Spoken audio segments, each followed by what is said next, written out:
খুব অল্প সময়ে কোনো রকম ঝামেলা ছাড়া সর্ষে ইলিশের একটি দুর্দান্ত রেসিপি আজ আপনাদের সাথে শেয়ার করব।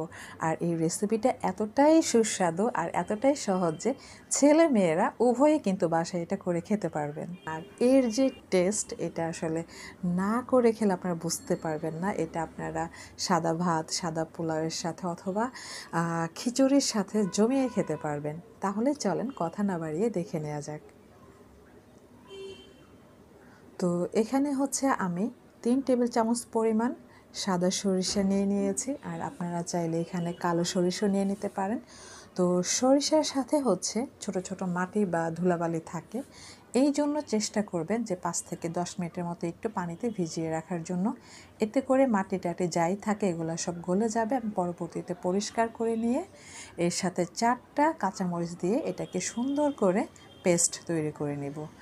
আর পেস্টটা যত বেশি মসৃণ হবে, আমাদের সর্ষে ইলিশের যে ঝোলটা সেটা হচ্ছে তত বেশি খেতে মজা লাগবে। এখন হচ্ছে ইলিশ মাছ নিয়ে নিয়েছি আমি। ইলিশের মধ্যে প্রথমে একটু হলুদ গুঁড়া, তারপরে একটু লাল মরিচের গুঁড়া আর হচ্ছে একটু লবণ দিয়ে সুন্দর করে মাখিয়ে রাখছি। আর আমরা হচ্ছে অনেকে সাদা মাটা বা সাদা ইলিশ সরাসরি করেও খেয়েছি, কিন্তু এইভাবে ইলিশটাতে লবণ মশলা খুব সুন্দর মতো মিশে যায়। এখন একটা হাঁড়িতে আমি হচ্ছে 3 টেবিল চামচ পরিমাণ সরষে তেল দিয়ে দিলাম, আর দিয়ে দিলাম হচ্ছে 1 চিমটি কালো জিরা, সাথে 3টা কাঁচামরিচ। এইগুলোকে একটু সুন্দর করে ভেজে নেব। তারপরে হচ্ছে হাফ টিস্পুন পরিমাণ হলুদ গুঁড়া ও লাল মরিচের গুঁড়া এর মধ্যে দিয়ে দিব। তারপরে অল্প একটু পানি দিয়ে সুন্দর করে কষিয়ে নেব। এখন এর মধ্যে লবণ দিয়ে দিতে হবে পরিমাণ মতো। আর মশলাটা যখন একটু কষিয়ে যাবে এর মধ্যে পর্যাপ্ত পরিমাণ পানি দিয়ে দিতে হবে। আমি এখানে প্রায় 500 গ্রামের মতো পানি দিয়েছি, যাতে করে ইলিশ মাছগুলো সুন্দর মতো পানিতে ডুবে যায়।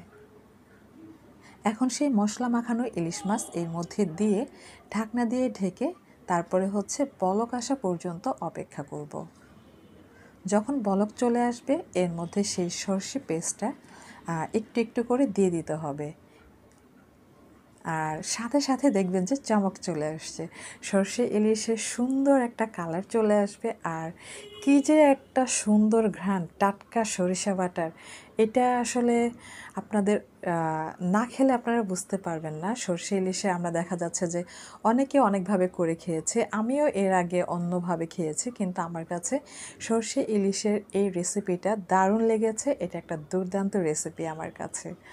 আর খুব সাদামাটা, খুবই সহজ, যে কেউ এই রেসিপিটা বাসায় খুব অল্প সময় করে খেতে পারবে।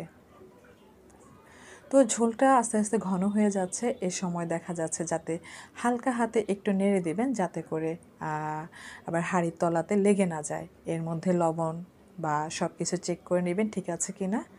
তারপরে হচ্ছে খুন্তি দিয়ে খুব বেশি নাড়তে যাবেন না, এতে করে মাছ ভেঙে যেতে পারে। আর আমি এর মধ্যে হচ্ছে 3টা কাঁচামরিচ দিয়ে দিলাম, এতে করে সুন্দর একটা ফ্লেভার আসবে। যদিও সর্ষের তাজা একটা ফ্লেভার এর মধ্যে অলরেডি রয়েছে। আর এখানে আমি হাঁড়িটা মুভ করে একটু সুন্দর করে নেড়ে দিলাম, কারণ খুন্তি দিয়ে নাড়তে গেলে মাছগুলো ভেঙে যাবে। আর ঝোলটা ঘন হয়ে গিয়েছে। আমি এই ঝোলটাকে খুব বেশি ঘন করব না, এটা একটু পাতলা ঘনর মতো হবে। কারণ এই ঝোলটা যখন একটু পাতলা পাতলা টাইপের বা ঘন ঘন থাকবে, তখন আপনি ইলিশ মাছ না হলেও চলবে, এর ঝোলটা দিয়েও আপনি মজা করে খেতে পারবেন। তো যখন আমি চুলাটা অফ করে দেব, এর মধ্যে হচ্ছে 1 টেবিল চামচ পরিমাণ সরিষা তেল দিয়ে ঢাকনা দিয়ে ঢেকে রেস্টে রেখে দেব। আর পরবর্তীতে হচ্ছে যখন ঠান্ডা হয়ে যাবে আমি আপনাদেরকে দেখাচ্ছি আসলে এটা কতটা পারফেক্ট হয়েছে। আশা করি আমার রেসিপি আপনাদের কাছে ভালো লেগেছে। যদি ভালো লেগে থাকে তাহলে আমার চ্যানেলটি সাবস্ক্রাইব করবেন। ভালো থাকবেন সবাই। আল্লাহ হাফিজ।